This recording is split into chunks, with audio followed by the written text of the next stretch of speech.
Welcome to our panel discussion, Empathy in Customer Service. I'm Leslie O'Flahaven, and I'm very happy to welcome you to this discussion with 5 fabulous CX experts. We're going to talk about empathy, whether it's learned, whether it can be taught, and in customer service interactions, how it's expressed across cultures. So our discussion will go about 30 to 40 minutes. That's how long we'll talk. And we're eager to take your questions. So start chatting in now. For example, if you want to show us where you are, if you want to mention where you're watching from, we'd love to see that in the chat. If you want to mention any experience you've had with a customer service interaction where you received empathy, we'd love to see that too. I'm going to invite our panelists to introduce themselves. We'll learn who's joined us this evening here, and then we'll jump into the questions. Okay, are you ready, panelists? Everybody give a wave. There we go. Okay, so won't you introduce yourself, Aileen? Please go ahead. Hi, everyone. Thanks so much for joining us tonight or today, depending on where you are tuning in from. Like Leslie said, feel free to throw where you're joining us from in the chat. I have to apologise. My internet is a little bit dodgy. We're having some pretty severe storms here in Melbourne, but I am the owner of Value Driven Brand and a customer experience advocate for businesses all over Australia. And I'm so pleased to come and join these 5 legends today. So thanks for having me. So glad to see you, Aileen, and thank you. Tanuj, it's your turn.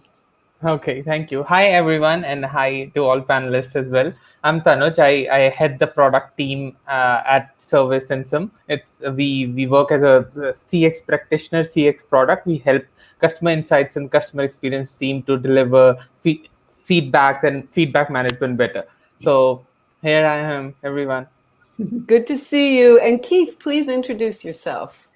Hi, everyone. My name's Keith Kmett, based in Des Moines, Iowa. So good evening to everybody in the U.S. here.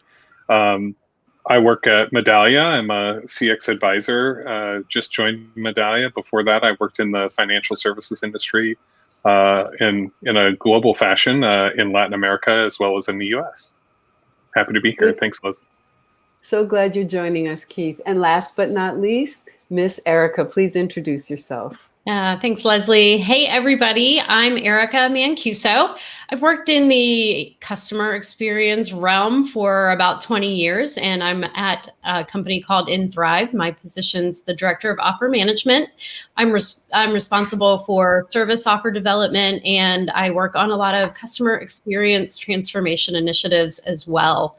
I'm currently leading an experience engineering project at our company with a really heavy emphasis on developing colleague empathy and advocacy. So I'm really excited to be here tonight to talk about it.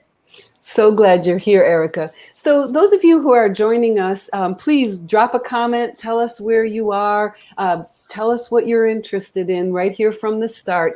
You may wonder how we decided to have this panel on customer service empathy. And I know it came out of a great conversation on Twitter hosted by Jeremy Watkin with the CX question of the day. And the 5 of us really engaged on this topic of empathy. In my work, I'll introduce myself. I'm Leslie O'Flahaven. My company's called eWrite.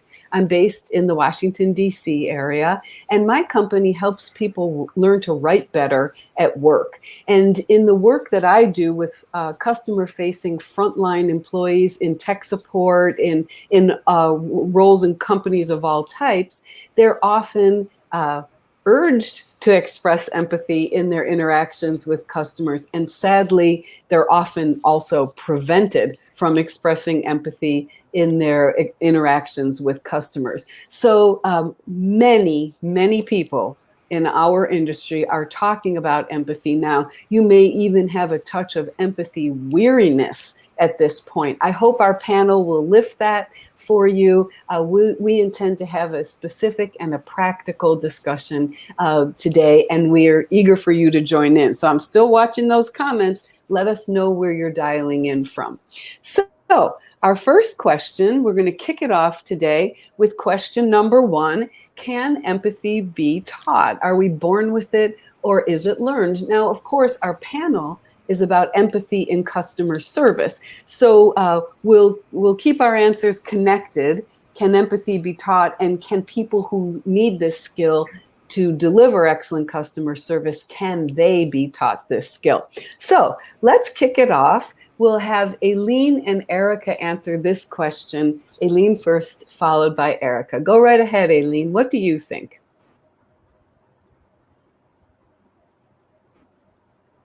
Oh, Thank you. My experience. There you go. Really? It can be taught. However, I am a firm believer that by the time you have got to the position of looking for employment, that it needs to be already something that has been embedded in the way that you do human experience. And, I know that in my experience employing team members, that generally a lot of them are quite young, and you still have the opportunity to help them understand is and they're being empathetic. But when you explain to them, hey, do you feel like this because of X, Y, Z, and they say yes, you can say, okay, well, that's empathy. And they start to consciously understand, oh, I'm being empathetic. And they then, like anything, like a muscle, they develop that empathetic skill set. So yeah, I believe you can teach it. Yeah, that's a wonderful way you started off your answer. You said it can be taught, but by the time a person is looking for a job, we're getting later into the period, it can be taught. What do you think, Erica? Yeah, I completely agree with Aileen. And I look at it like this. We're all, using the muscle analogy, right? We're all born with some capability to develop muscles when we're born, right? It's just easier for some to build muscles because maybe they're more genetically inclined, or maybe they've been in the right environment where, they have access to healthy food and, weights at the gym, right? So it's kind of, empathy is something that can be taught and nurtured in time. If you go to the gym and you want to build muscle, you start lifting weights, you do the nutrition thing, right? It doesn't just happen. I think empathy is a lot like that. We're all born with the capacity and the capability to build empathy and develop that skill set. But it takes some work, right? It takes being in the right development. It takes some coaching along the way to help build that skill. So and also I want to point out, I don't think it's a box that you can check. It's not that you either have empathy or you don't. I think it's a scale, and there's a lot of different places where you might fall on that scale in terms of empathy. And I think it's something that we're always, everybody, no matter how good you are at it right now, I think it's always something we can continue to develop and get better at. All right, that's some really useful comments for our discussion. I want to offer this question to everyone who's joined us. Do you think empathy can be taught? Are we born with it or is it learned? You can contribute in the chat. We're really eager to know what you're thinking. So, gents, I'm trying to drive some controversy here. Does anyone want to say no, empathy cannot be taught? You may be able to deepen it or stretch it, but if you don't have it, you cannot develop it in the workplace. Does anybody want to go in that direction? Tanuj or Keith? No. Definitely yeah, I think it definitely can be taught. I will just add, I think there is a lot of connection to curiosity. So as we age, so if you think about developmental children, their curiosity is endless, right? They're curious about everything, and I think empathy is tied to that. And then as we age, we start to care and choose what we care about more and more.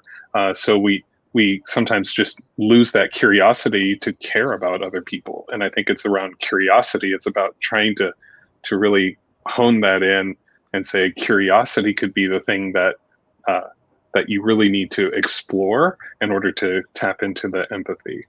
How interesting. Is a person curious? And if so, is a frontline customer service agent curious? And if so, you're suggesting they're likely to be empathetic, or their capacity for empathetic. empathy. That's very interesting. Go ahead, Tanuj. Yeah, so I would add one more thing. I think I loved what Keith said about the curiosity, and what Erica also mentioned about the building a muscle. It's like a muscle. So the muscle, for me, the empathy, I would say, is when you want to learn it, it starts with self-awareness. That, okay, I actually want to learn. So whenever you want to do something like go to a gym, you want to say, okay, I want to lose weight, or I want to get some muscles, right? So the first thing is starts with self-awareness. And self-awareness means identifying your emotions, because empathy is about understanding emotions of other people, right? But if you don't understand your own emotion, then how you're going to understand some other person's emotion? So if you're really starting out with that, the first thing is identify your own emotion. So I do this by setting up a calendar for myself, 15 minutes every Friday, where I recall all the meetings and the calls I have been, and see what could I have done better. What is the kind of emotion that I got at this time? Because sometimes you get sad or angry, and right, but you have to identify that emotion. So this is something that I would like to add, that first, before you start working on anyone else for empathy or teaching anyone in customer service, you first start with yourself and understand your emotions. It's really moving for me to hear all of you interact, because what you described, Tanuj, the discipline of reflecting on your own emotions weekly, is exactly what Erica was mentioning in her illustration of muscle building in the gym. It's a kind of a gym of the heart. You made yourself a gym of the heart. That's really amazing. Thank you for sharing that. I'd like to weigh in a little bit. I believe empathy in customer service work can absolutely be taught, because I believe that frontline customer service agents owe customers a form of work empathy, and it's not identical to real and deep heart empathy, which they owe to the people they love. I think they need to be able to express empathy, even if in their heart of hearts, they don't feel it as deeply. I know that sounds like yay, inauthenticity, yay, but I don't think I don't think we deserve the soul and heart of frontline customer service agents. This is a job, not a calling. So as long as they understand that empathy is a tool in customer satisfaction, in customer success, in first contact or any contact resolution, to me, I think that's enough. It's a job skill in addition to an emotional climate, but it is a job skill. Yeah, Leslie, can I add to that a little bit? Sure. I look at it, it's a power skill. And I think, when we start talking about being on the front lines of customer service, right? It's the best tool you have to absorb the tension that you might encounter in your role. So, maybe if we approach it like that, right? You don't have to be, this person whose heart and soul is into this customer service job. But if you understand that being empathetic, showing customer empathy is a power skill, and it will help you, really diffuse some potentially difficult situations. Yeah, I love that power skill. That's a description we can use. Anybody else? Okay, let's move on. I would love it if our panelists answer this question with kind of one time when or what we do. So question number 2, can we hire for empathy? And if you think so, then I'd love to know, and I'm sure our listeners would love to know how you do that. Can we hire for empathy? So this time we'll go first to Tanuj. You want to start us off? Sure. So there's some kind of contradiction, I would say, in terms of just customer service agents. So I was in technical roles most of the time with customer support for 7 years. I was doing network security stuff, and there, when I would like to hire people, my first choice was not empathy. That I'm hiring for empathy. I was hiring for a problem solving mindset. Because why I said so, when we were working there, people would do Google search, and they'll try to do some kind of self-service, use some kind of self-service to solve a problem, and they would come to us only when they're super frustrated and they're looking for quick solutions, right? So I was looking for people who were quick on their feet. At that time, I was not thinking if I need to, I need them to be empathetic.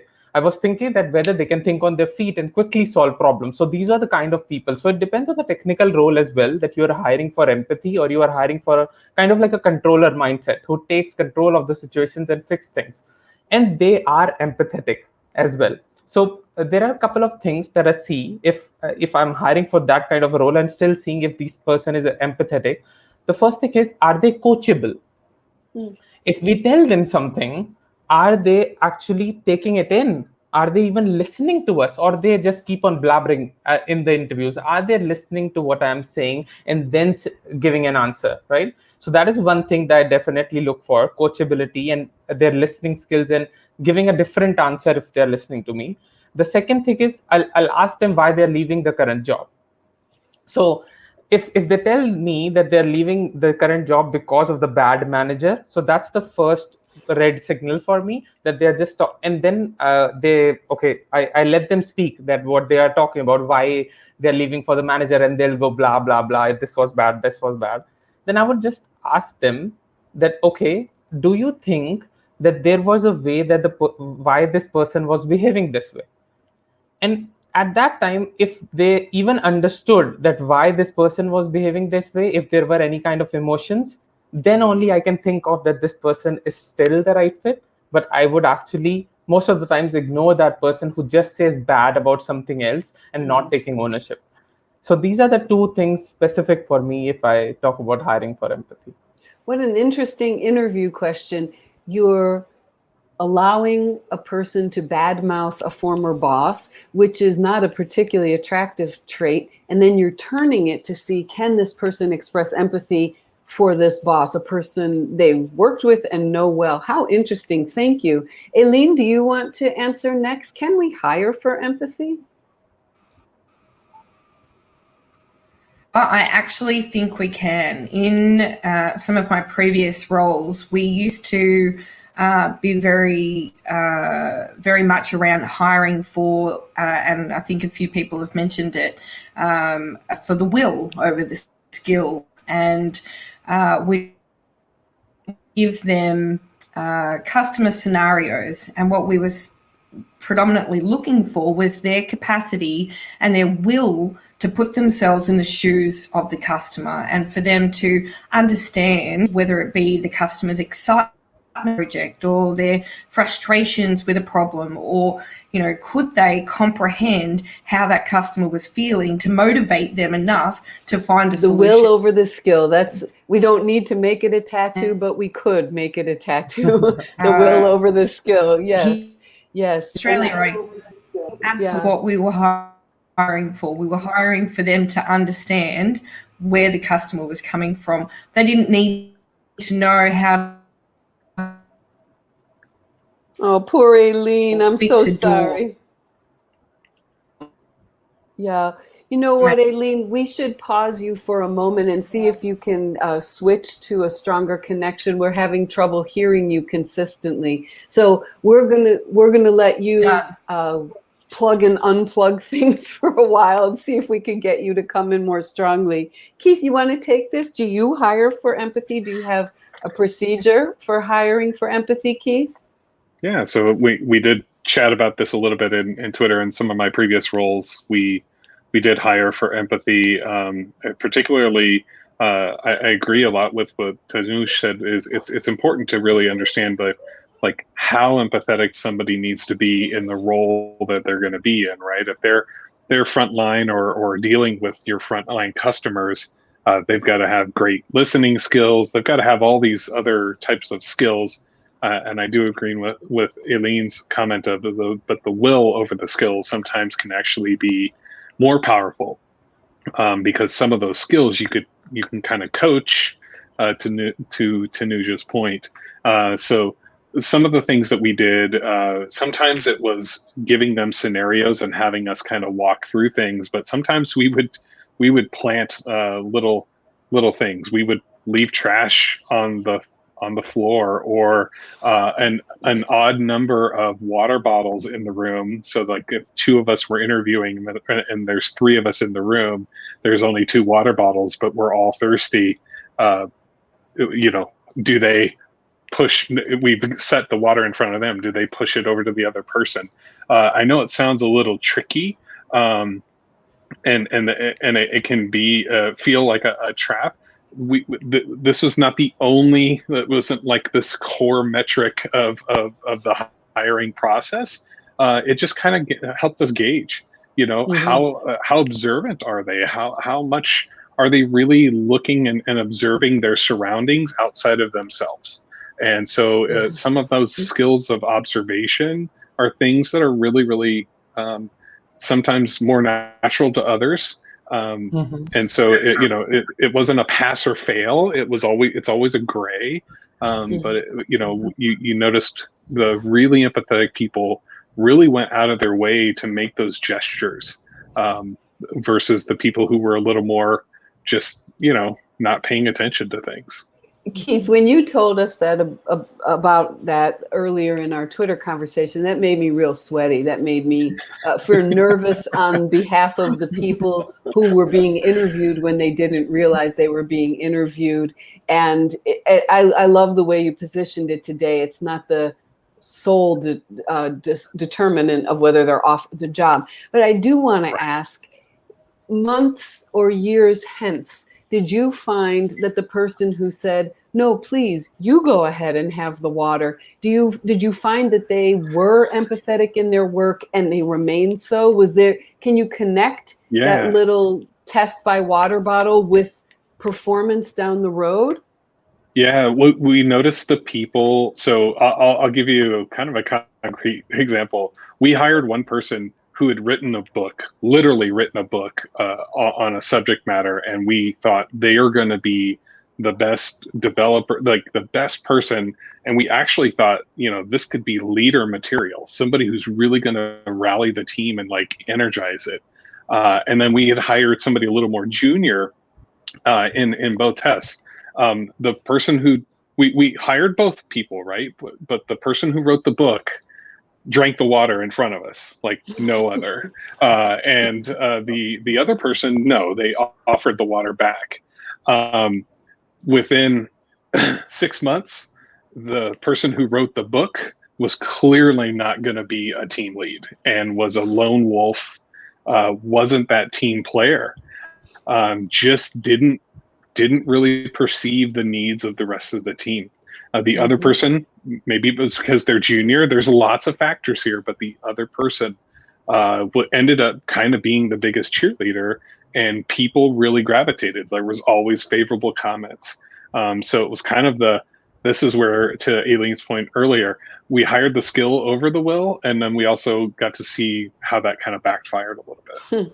Well, I'm less sweaty, a little bit more comfortable, not 100%. We have a question from Gregory. Gregory's asking, do you feel like their behavior would be impacted by being in a high stress environment though? So, how reliable is that kind of measure of behavior, the politeness, wadding up the Kleenex and actually putting it in the trash instead of leaving it on the table? What do you say for Gregory? It's a great question. I mean, sometimes you just never know how. I mean, we also threw scenarios out and we asked how, like, their reactions and things. So there was, again, lots of factors when you're considering hiring that you have to take into consideration. So it's hard to say that because this person drank the water, they weren't a good fit for the team. Like that. I'm not trying to correlate that. It's a little subjective, a lot subjective, I should say. But in that high stress environment, the funny part is in front of the client, the person who wrote the book showed that confidence, showed that professionalism like no other. But in their day to day, they didn't.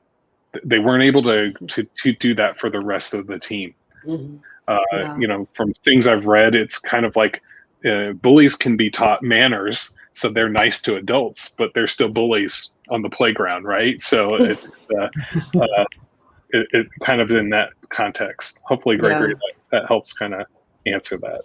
Indeed. Well, we are so happy to see your smiling face, Aileen. Thank you for troubleshooting until you came back. I'm going to give Erica a moment if she wants to weigh in. And then everyone who's joining us, I'd love it if you would answer the same question. In your opinion, can we hire for empathy? So Erica, can we hire for empathy? Do you have experience where you say yes? Yes, I definitely think we can hire for empathy. A lot of the techniques and tactics of screening for that have already been thrown out there. I would completely agree with. I love kind of the STAR interviewing framework where you ask them to maybe describe a time when they had to deliver difficult news to a client and how did they go about that. Tell us the situation, what steps you took, and what was that result, right? The only other thing I would add that might be a little different is just, and I'm sure we're all doing this, but how does that candidate interact with everybody else in your office that they come into contact with? I think that might give you a little bit of a glimpse into, what's their personality like? Do they have a little bit of empathy? If they come in and are just rude to the person at the front desk, I mean, I kind of question their ability to be empathetic. But if they're, friendly and can carry on a conversation and maybe ask some questions of that person too, like, hey, how's your day going? That might give us a little bit of a preview as well.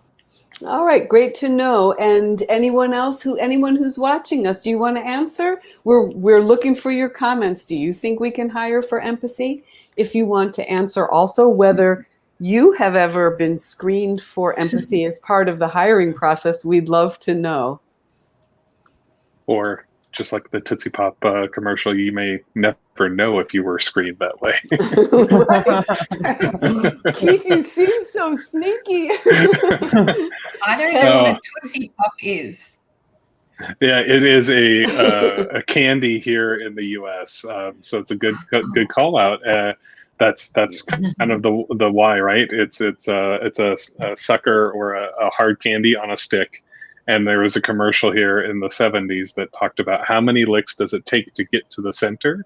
And nobody ever knows because they end up just biting the whole thing off and eating it.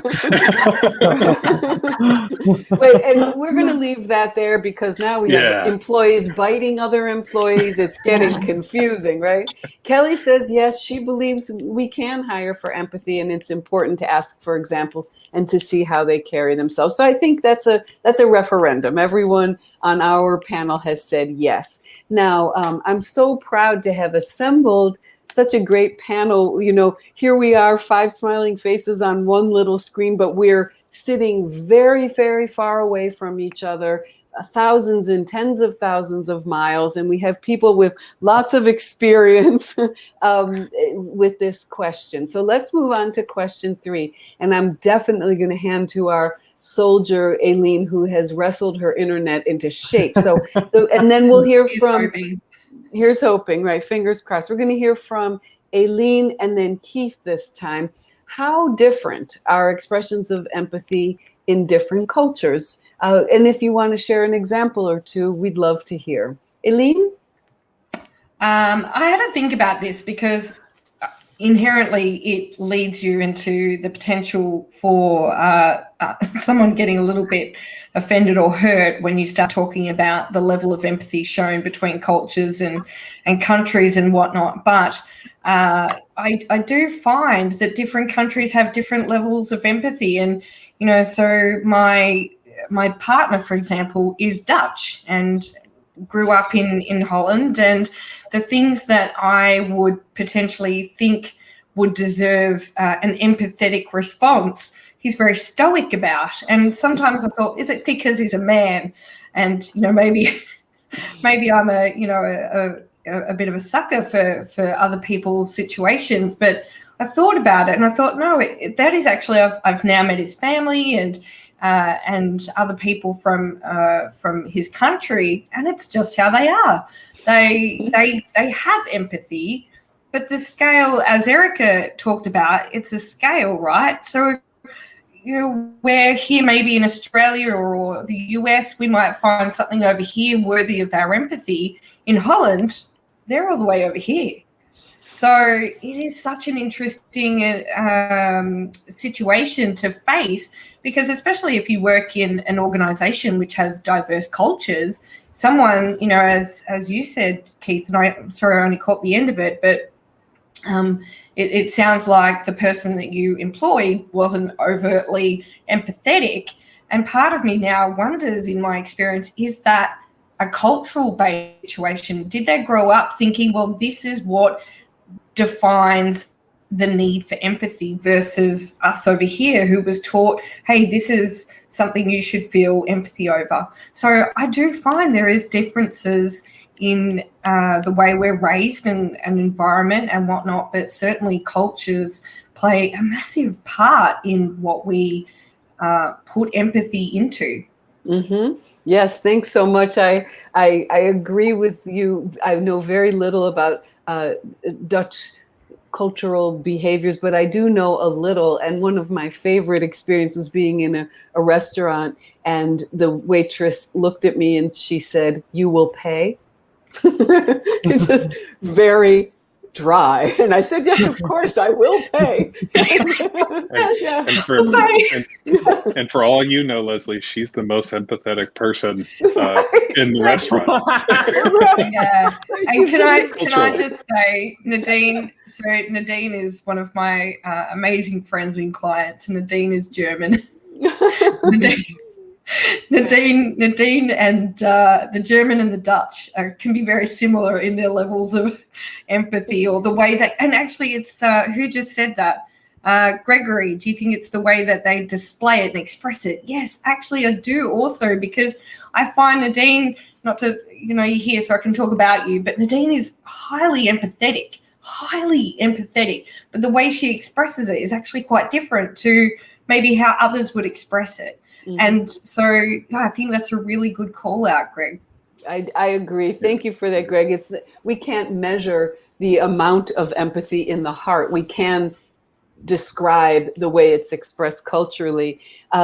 Keith, why don't you go ahead, and then we have a great question coming in here. You go ahead first. Say what you would like to say about how do we express empathy differently across cultures? Yeah, so I've had as I mentioned in my introduction, I've had the fortunate career where I've been able to work in multiple different cultures, and my CX career actually started in Santiago, Chile, and then I worked in Mexico and Brazil. So I worked regionally in CX and got to see empathy from an American's eyes, how empathy looked like in Chile versus how empathy looked like in Brazil and Mexico. And while both, all three countries have Latin-based cultures and things like that, the similarities were just like night and day sometimes. And sometimes they aligned with culturally how I was raised in my empathy, right? And so the first thing I had to do was really check my own bias and say, like I had lived in Ecuador when I was younger, so it was like, not everybody's going to be like the people I've met, and really do what Tanuj had suggested earlier, is really make sure that I was having that self-awareness and recognize my bias. What am I already, projecting or stereotyping in my mind, and start to really open up my curiosity. So just staying more observant, being really curious, asking a lot of the whys.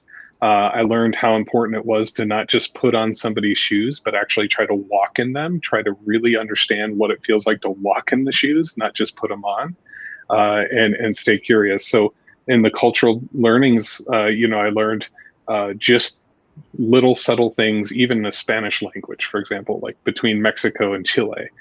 Chileans have a different accent and use words in a different way than like Mexico. So one time I called a colleague, and I literally, he had done a favor for me. I was trying to show my empathy. I was trying to just tell him how appreciative I was, how really deeply it was great that he had did this huge favor for me. And I said the phrase "te pasaste," and then I just hung up, kind of like but in a good way. Well, in Chile, "te pasaste" means like you went above and beyond, And in Mexico, te pasaste is always a bad thing. It means you went over the line, like you crossed a line. And so it was like those little subtle language differences. And so he waited a day, calls me back. This is how much empathy he had. He waited a day, calls me back, and Fernando, I'm not sure if he's listening, but I love him to death. He calls me back and he's like, "What did I do wrong?" And I was like, "You did nothing wrong. You went above and beyond." And we were able to, two empathetic people, we were able to talk through and resolve a conflict that I didn't even know I had started. And so, you know, it was one of those things where, like, can you imagine that was over the phone call? Could you imagine the next time I went to Mexico, how unwelcome I would have felt by him. So it's you learn a lot if you're able to ever experience and live in another culture. Obviously, that's going to be way different than trying to understand it. But that curiosity, you know, I've had the chance to visit India. Like, I had to throw away all my Latin American experiences and just really focus on what is India, what's the culture here, and what do people care about, and just really kind of ask all those questions along the way. I visited tons of temples. I ate all the food, from chaat to everything. My team tried to trick me into eating tamarind and making a puckered face, and they were upset when I had already had tamarind candy before. So they were like, "What?"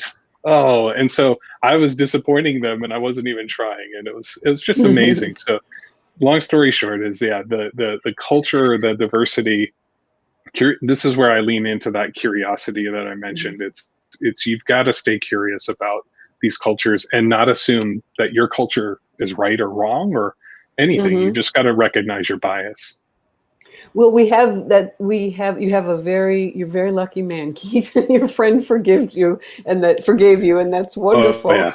We have the question we're focusing on, and one from Philip. Erica, would you like to touch on how different are expressions of empathy in different cultures? I know you have experience with this. Yeah, the only thing I was thinking about with this is so often in our ability to, or in our desire to really try to, keep everything on the straight and narrow, make sure that we're giving very good service. We develop scripts and lots of protocols and things like that.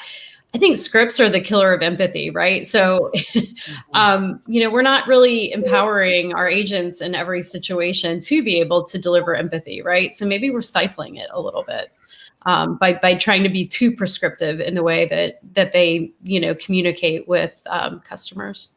Mm-hmm. This is a very crisp and really important point. And Tanuj, I'd love for you to continue. You have a great deal of experience in this way too, and we'll comment on Philip's and Arch's comments as soon as you're finished. Sure. Go right ahead. Sure. So first of all, I would like to start. I would say I was not an empathetic person when I moved to Indonesia. That's what I would say. Even though I did not realize it. So there, the culture is too polite, and in India, the culture is straightforward.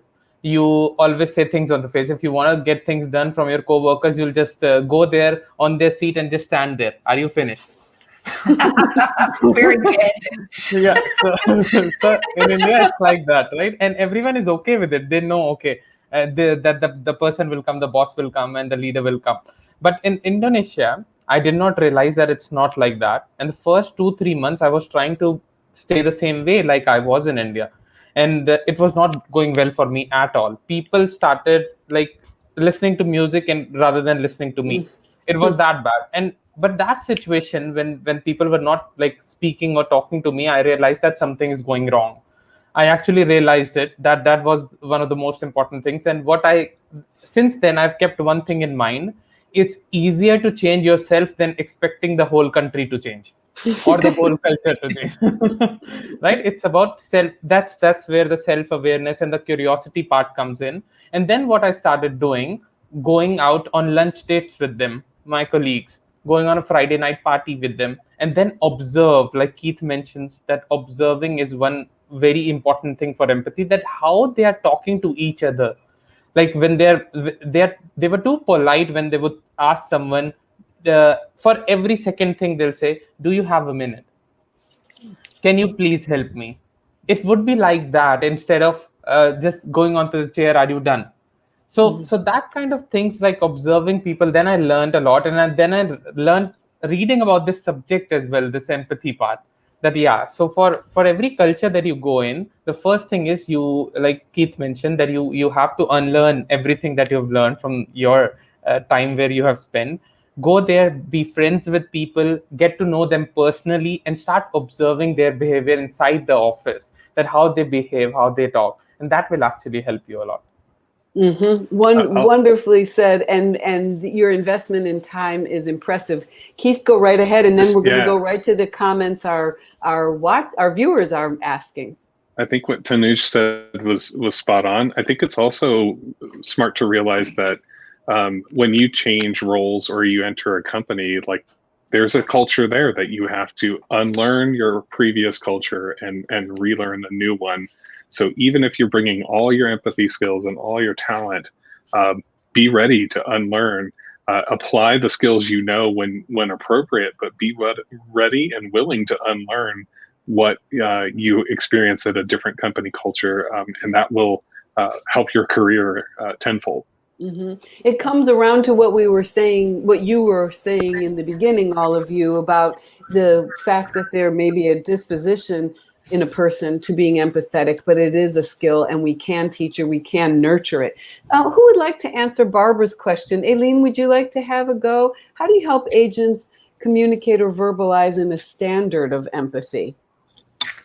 I think, and it highly depends, great question, by the way, because I think it depends so much on the organization. And if agents are predominantly serving one organization, then maybe that's a bit easier to do. But I know in a lot of contact centers, they could be serving multiple organizations and trying to keep up with different types of audiences all day long. So trying to create a standard is going to be an interesting target, I guess.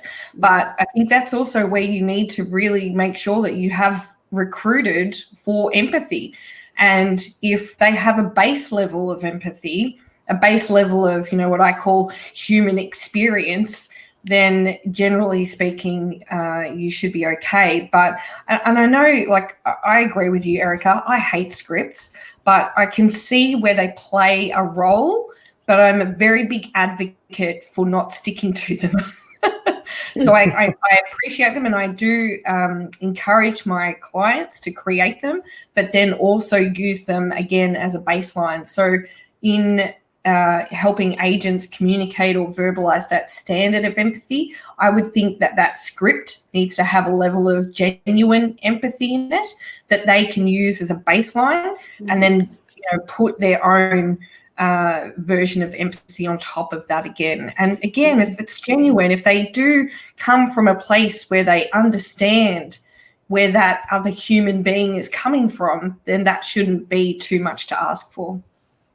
I think we better candidly own, management needs to own its responsibility in destroying the capacity for empathy. I think that we do lots of things that, in Barbara's question, how are you in fact harming agents' ability to communicate empathy? For example, if you make the handle time for a phone call the most important thing you're measuring, you're not going to get empathetic behavior.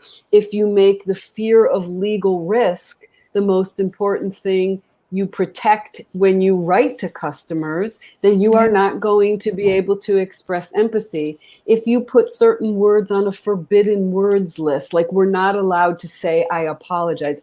Obviously, I know that apologizing and empathizing are different, but if you put words on this forbidden words list that we don't say that here, then you are going to stamp out empathy. If you don't give agents ample training in talking about policies, you will stamp out their empathy, because it's where the customer bangs up against the policy that empathy is most challenging to express, but most needed. So, let's be honest that we we sometimes, wring it right out of them. They had the empathy, but we were not good enough employers, and we really damaged it along the way. Whew, I got worked up. Anybody else? Yeah. I would like to answer one thing here. This script part, I think it was there when I was working with different support companies as well. The script was always there, but I think in some time we stopped following it. So that was a good part. So one thing I learned there, that one of my leaders told me that whenever you are talking to a person, so there used to be times every day when you'll be handling 5-6 customers, that there will be a bad person there bad mouthing you, right? They're sad or whatever it is, and we were not able to understand this in a way. So they used to tell to me that, okay, when I used to come to them that this is something that's happening, they would first listen to me and then say, how would you rate the emotion of this person from sad to happy? And I would say at that time I think he was pretty sad. So then he would say to me, how would you handle a person who's sad? And then it started changing my mind. Mm-hmm. So I started observing that what is the emotion that the person is throwing to me when they are on the call, what are the things that they went through. And I think that little trick helped me a lot. So that's what I wanted to put in. That's a great comment. Let's take Philip's question, and then we're going to go to our fourth question, because we're running kind of long, and I want to make sure we wrap it up. Philip asked, do you find it's different with people of different generations? Do older people in the workplace, aka baby boomers, express empathy or need a different type of empathy than younger people in the workplace, aka millennials? Erica, do you want to take that? Is that something you have strong feelings on? When I said, that's a really interesting question, and I hadn't really thought about it that way. But, if you go back to the analogy of, working empathy like you would work out at the gym, right? You're practicing it over time. Definitely the older employees have more practice, right? They have more life experience that could cause them to be perhaps a little bit more empathetic. And I would certainly expect that as the millennials grow a little bit older and get a little bit more life experience under them. And I'm not saying millennials aren't empathetic at all, because I've worked with some fantastic millennials who have really developed that skill. But, I think maybe as life goes on, you get a little bit more experience, a little bit more perspective. That might be the way that plays out. I don't know, but I'd be interested to hear what our other panelists think there. Yeah. I mean, there has been Please studies. Go right ahead. Yeah. Yeah, there has been studies that show as we age, we grow less empathetic, and and it comes back to those you just don't care as much anymore. The things that some people care about, you stop caring about. You might even have a hobby that you loved and cared about, and then you've moved on, and it's like you can understand it. I also noticed in the comments, I think Jamie Moncada had mentioned, you can't really personally, you have to personally experience it in order to really understand deeply and be genuine about it. And so since you're never going to walk in somebody else's life from end to end, you'll never fully be that 100% empathetic. But going back to Philip's question, it's that the studies have shown that, as you grow older, you start to lose empathy. Now, doesn't mean you can't go to the gym and work that empathy muscle back up and build it up, as Erica and Aileen have commented. And I strongly believe you can, as I am about to age another trip around the sun this weekend. So it is possible, but to Philip's question, do you find it different with people of different generations? Like, my own personal experience is I've seen it both ways. As Erica mentioned, I've seen some of the older generation be extremely empathetic, but also then totally opposite. And I've seen it both in all types of generations. I think it would be interesting to contemplate a person in their 50s or 60s who's working as a frontline customer service agent, yes, who may have been doing that work for a long time. I think one thing we would notice is that we would be out at the outer edges of extraordinary or remarkable empathy based on experience, or Tonality. absolutely damaged and destroyed lack of empathy based on burnout. I don't think we'll find too many people in the middle. I believe that the ability to express empathy is sustained by an employer's trust. And if a person who's been in the workforce for a while, in that job for a while, has earned the employer's trust, perhaps they're more able to express it. I don't know. Agree. It's a wonderful question. I wish we had posed it for ourselves.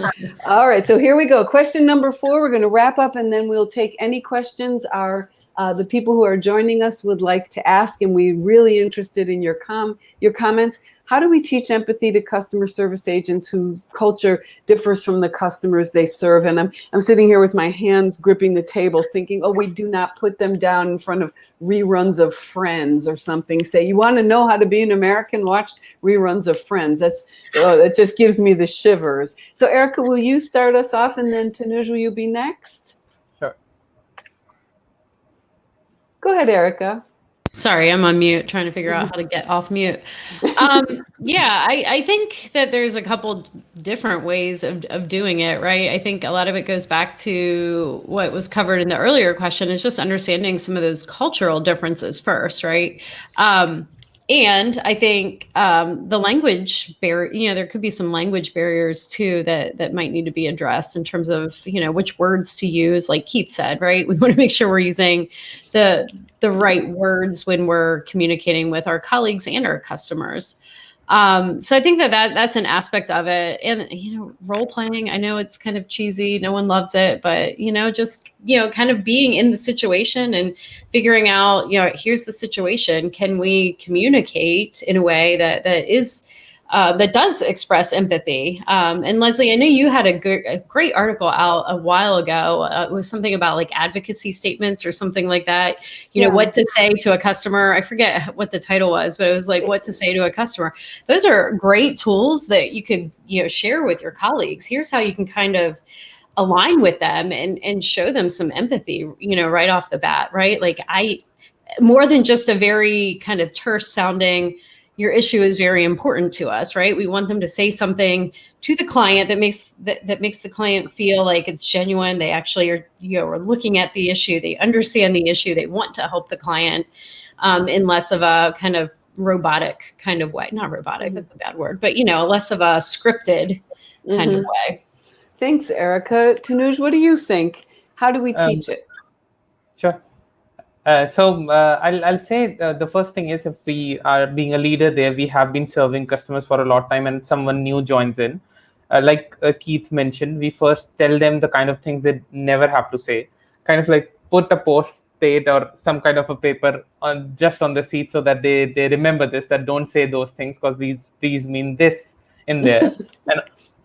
and also tell them that, like I was talking about Indonesia, that if someone would have told me that these people are super, super polite, Tanuj, it would have helped me, right? That how you can have a word with them. You'll always say please, you'll always ask for a moment, like some things like this. So this is what we can teach. The other thing that we can teach is lead the way. Like if there is an angry customer, how to take that call and let them put the phone on speaker and see how show them how you are handling that stuff. So that will help them. It's kind of like leading the way. The third is a little different, which I read from a book called EQ, Emotional Intelligence. It was completely different, and I got to think here. It's called perspective therapy. So how would we want to do this in a customer agent stuff is, let's suppose every week we have a call, we record a call and we show it to them. We have 5-6 agents in our team and we're showing it to everyone. And we're asking them, from the tone of the voice, try to understand what kind of emotions the person is throwing. And everyone writes down those emotions that they are feeling, right? And then in the next, after everyone has written down their emotions and told it to the group, then you have a third party call as well recorded. The third party is actually ask the customer how did they feel at that moment, and then the customer is explaining that stuff, and then people are saying how much they were able to understand from that voice that how they were feeling. And if we make this a regular exercise, this will actually help a lot. So this is a very practical addition. Thank you. That's awesome. Aileen, would you like to jump in? Yeah, absolutely. I love that suggestion. So in my previous experience with call centers, that was definitely something that we would do. We would, all the calls were recorded, so we got to cherry pick which ones we wanted to show the team, of great examples, and we would do a similar thing. We would say, how's this making you feel?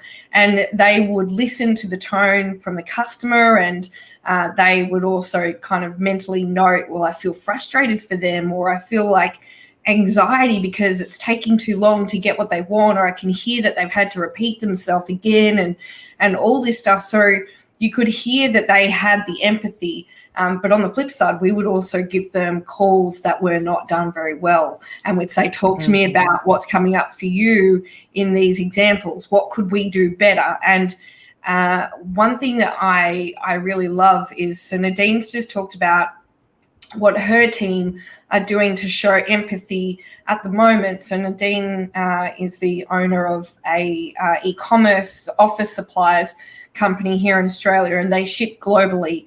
And here in the southern part of Australia, or in Melbourne, we're in lockdown again. And her team, who are not in lockdown, they're up in the sunny Gold Coast, they still have got together, and they understand that their customers are in a situation. So it is not one of those times where you'd, send off a package and go, hope you have a great day. Well, no, we're not having a great day. We're locked down. Again, we're frustrated, we're upset, we're hurt, we're mad. So they've come together, and the leadership team and the team themselves have said, how can we show those people empathy? So they specifically target those people ordering from Melbourne, and they put a stay safe note, like individually written stay safe note into every package, so that the customers, when they receive it, they go, oh my God, they get it.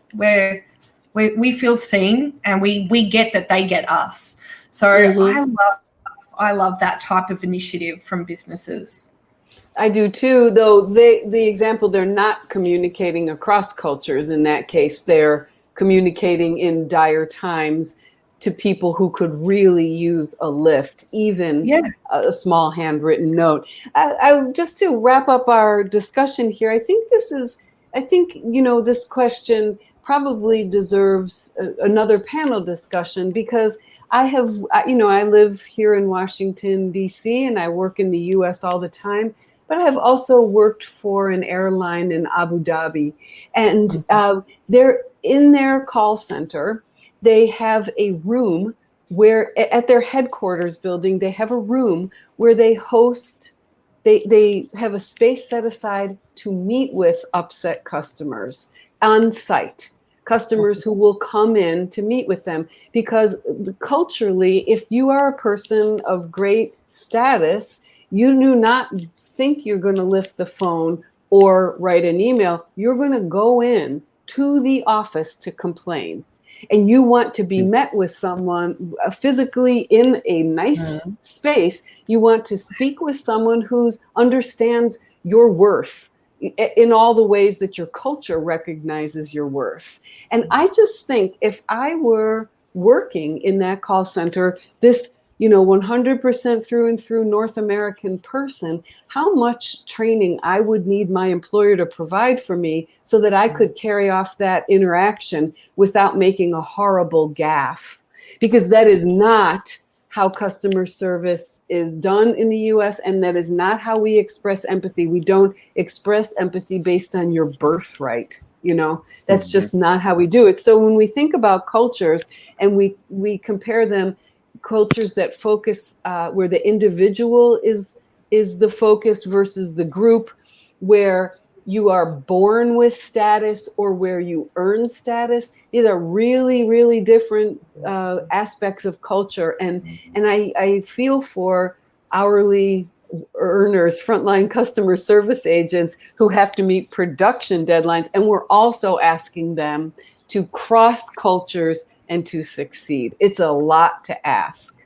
So, yeah. Anybody it's a lot else? To ask, and I think you're right, Leslie. We don't, and we certainly don't here in Australia. And I know from working with other countries, training to that level to not put the team into a position where a gaffe could happen. We don't give them that depth of training that, it doesn't happen. It needs to, but it doesn't. Right. And we're asking people who are relatively without power in their work to exercise great cultural subtlety. So opening up to anyone who's joined us this evening, Dave, Nadine, Arch, Jamie, Wesley, anyone who's joined us, if you have a question or a comment, we're watching those. We're going to wrap up in just a little bit. While the comments are coming in, panelists, is there anything else you want to say before we say goodbye?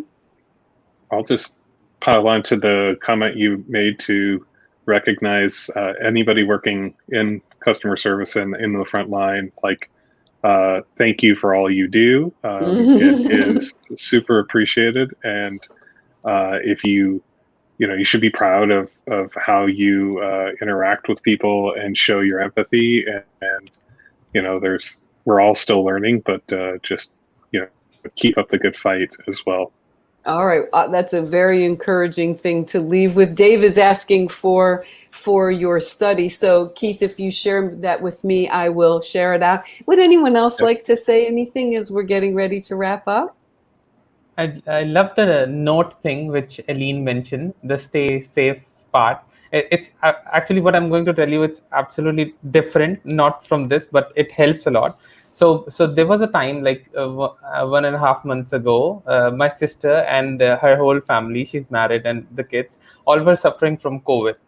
And we used to deliver packages to them for food, right? They could not make their own food because they were worried about their parents as well, as the parents were also staying at that time and they didn't get COVID. So we used to deliver the food every day. And what my wife did, because my sister was like going to hospital, taking her husband, her kid, and she was doing a lot of stuff and she was tired. So when in the food packages, she made some notes. That was kind of like a surprise. That Richa, that's my sister's name, you're doing really good. I'm so proud of you.